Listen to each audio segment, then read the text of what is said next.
The 2015 class featured plenty of talent, however, the top 10 recruits poor 247 Sports did not help this cause. We'll dive into what happened to these top 10 recruits today. The number 10 player in the country, who was also the number 1 athlete, was Dante Jackson from New Orleans, Louisiana. He was an Under Armour All-American and played both ways as a high school senior, playing as both an athlete on offense and a corner on defense. He was pretty much down to Georgia and LSU and chose to stay home and play at LSU. Jackson played corner for the Tigers and made an immediate impact as a freshman, playing in 12 games with 26 tackles and an interception. For his career, he finished with 110 tackles, 4 interceptions, and 19 pass deflections. He ended up earning second-team All-SEC and second-team All-American honors as a junior and went pro. He also participated in track and field at LSU and was a star on that team.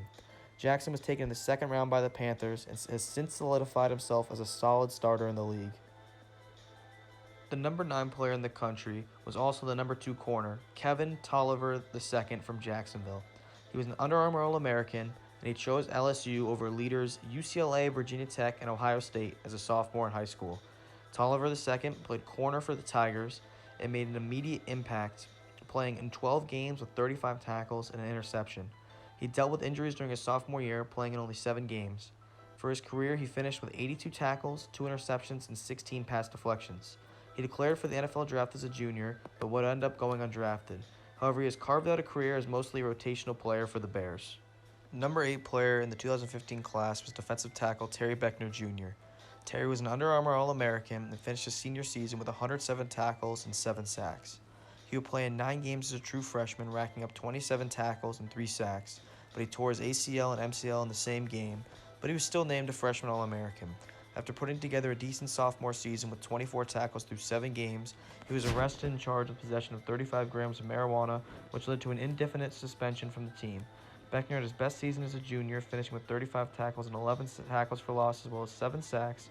However, stats dipped as a senior, recording only 3 sacks. He would go on to be a 7th-round pick by the Buccaneers, but was suspended for 4 games due to PEDs and would later be waived from the practice squad.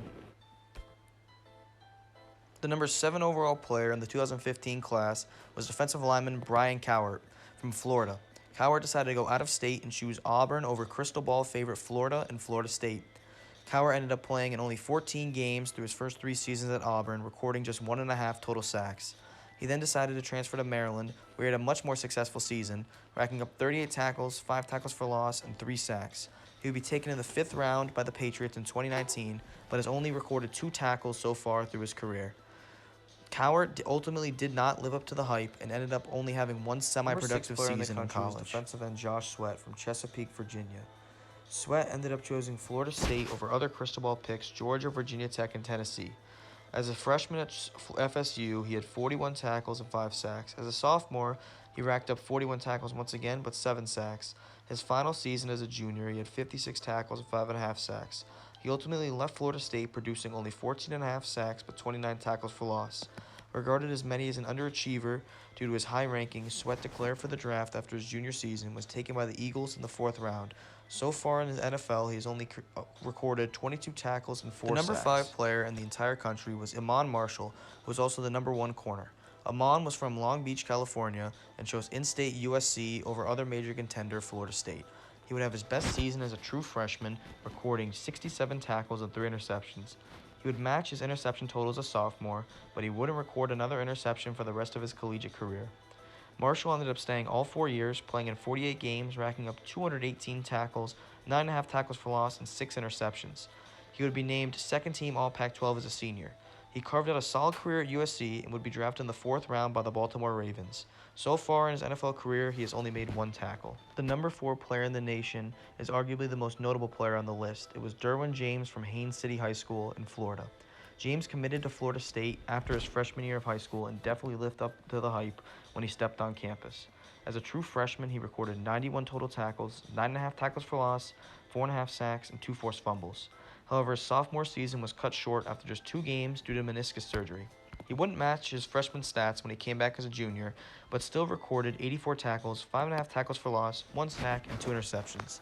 James would end his career being named first-team All-ACC 2 times and an All-American after his junior season. James would then declare for the NFL draft and be picked in the 1st round by the now LA Chargers. He's already racked up many accolades in the NFL, being a Pro Bowler and a first-team All-Pro player in just a few seasons. The number 3 player in the country was Khalil McKenzie, a defensive tackle from California. McKenzie would end up choosing Butch Jones in Tennessee over 23 other offers, including Alabama and many other top schools. He played 15 games through his first 2 seasons at Tennessee and battled injuries as a sophomore. Going into his junior year, he had only made 36 tackles with 1.5 tackles for loss and 1 sack. However, he would have his best statistical season as a junior, totaling 35 tackles and 2 sacks. He would then declare for the NFL draft and was taken in the 6th round by the Kansas City Chiefs. He bounced around the NFL and spent some time in the XFL, however, he has now signed a deal with the Seattle Seahawks. The number 2 player in the country was offensive tackle Martez Ivey. Ivey chose Florida over other crystal ball favorite Auburn. As a senior in high school, he was named the U.S. Army Player of the Year and was recognized with the Hall Trophy. Ivey was a solid starter at Florida and was named Freshman All-SEC, and then second-team All-SEC for 2 consecutive seasons. He decided to come back for his senior year at Florida and wound up going undrafted. Ivey was then signed by the Patriots but released and most recently played in the XFL for the Tampa Bay Vipers. The number 1 player in the country was Trenton Thompson from Albany, Georgia, who decided to stay in state and chose the heavily favored Georgia Bulldogs. Thompson was named the Junior Player of the Year in high school, the 247 Sports Composite Player of the Year as a senior, and the Defensive Player of the Year as a senior. He came into Georgia touting high expectations. He finished his freshman season with 25 tackles and 2.5 sacks. Pro Football Focus had him as the best true freshman interior lineman alongside Terry Beckner. Thompson would have his most productive season as a sophomore, totaling 64 tackles and 9.5 tackles for loss, as well as 5 sacks. He was named the Liberty Bowl MVP to cap off his breakout season. Unfortunately, Thompson's production took a dip into his senior year, finishing with only 38 tackles, 3.5 tackles for loss, and no sacks. He would then go pro after his junior year and completed his collegiate career with only 127 tackles, 15.5 tackles for loss, and 5.5 sacks, far short of the hype he came into college with. Thompson would then bounce around many leagues in the NFL, AAF, and XFL, and has finally found a home in the CFL. I hope you enjoyed this breakdown of the top 10 players in the 2015 class, and let me know in the comment section below what other classes you want me to take a look at or position groups. I'm sure if experts could go back in time and re-rate these players, Derwin James would clearly be at the top, and probably all 9 others would be outside the top 10. Thank you for watching.